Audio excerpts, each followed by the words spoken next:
नमस्कार. एस के मराठी या यूट्यूब चॅनेलमध्ये तुम्हा सर्वांचं मनपूर्वक स्वागत आहे.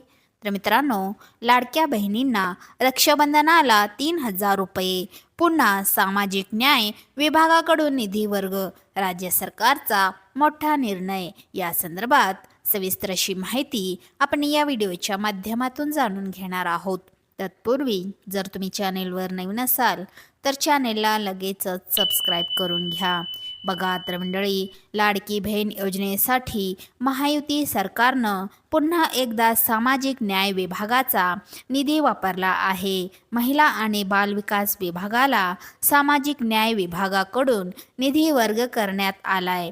याबाबत शासन निर्णय सुद्धा जारी केला आहे. यामुळे लाडक्या बहिणींनी रक्षाबंधनाच्या आधी हप्ता मिळवण्याची शक्यता आहे. रक्षाबंधनाला लाडक्या बहिणींना जुलै आणि ऑगस्ट महिन्याचे असे दोन्ही हप्ते दिले जाण्याची ही शक्यता वर्तवण्यात येते आहे. मुख्यमंत्री माझी लाडकी बहीण योजनेसाठी वित्त विभागाकडून निधी मंजूर करण्यात आला आहे. यासाठी सामाजिक न्याय विभागाकडून महिला आणि बालविकास विभागाकडे वर्ग करण्यात आला आहे. यासाठी 319.53 कोटीची निधी देण्यात आलेला आहे. प्रशासकीय विभागाकडून याबाबत शासन निर्णय जारी करण्यात आलेला आहे. निधी वर्ग झाला असून येत्या काही दिवसात लाडक्या बहिणींच्या खात्यात पैसे पाठवले जाऊ शकतात. रक्षाबंधन 28 ऑगस्टला असून त्याआधीच महिलांना लाडकी बहिणीचे पैसे मिळणार आहेत. ऑगस्ट अर्धा संपला तरी जुलै हप्ता देण्यात आलेला नाही. त्यामुळे आता जुलै आणि ऑगस्टचा हप्ता एकत्र दिला जाणार असल्याची चर्चा आहे.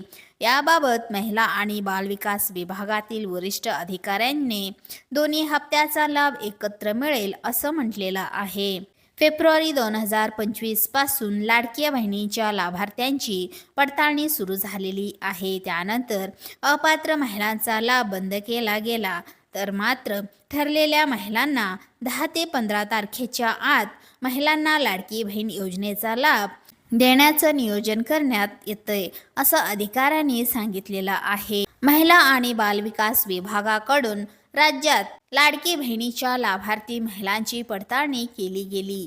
यात अनेक अर्जामध्ये कागदपत्राची पूर्तता नव्हती. बँक खाते लिंक नसलेल्या आणि KYC न केलेल्या महिलांना अपात्र ठरवलेला आहे. त्यामुळे पडताळणी तब्बल 80 लाख महिलांचे अर्ज अपात्र ठरवल्यानंतर त्यांचा लाभ तात्पुरता बंद करण्यात आलेला आहे. चला तर मंडळी, अशाच महत्त्वपूर्ण बातम्यांच्या अपडेट्ससाठी व्हिडिओला लाईक करून चॅनेलला सबस्क्राईब करा. धन्यवाद.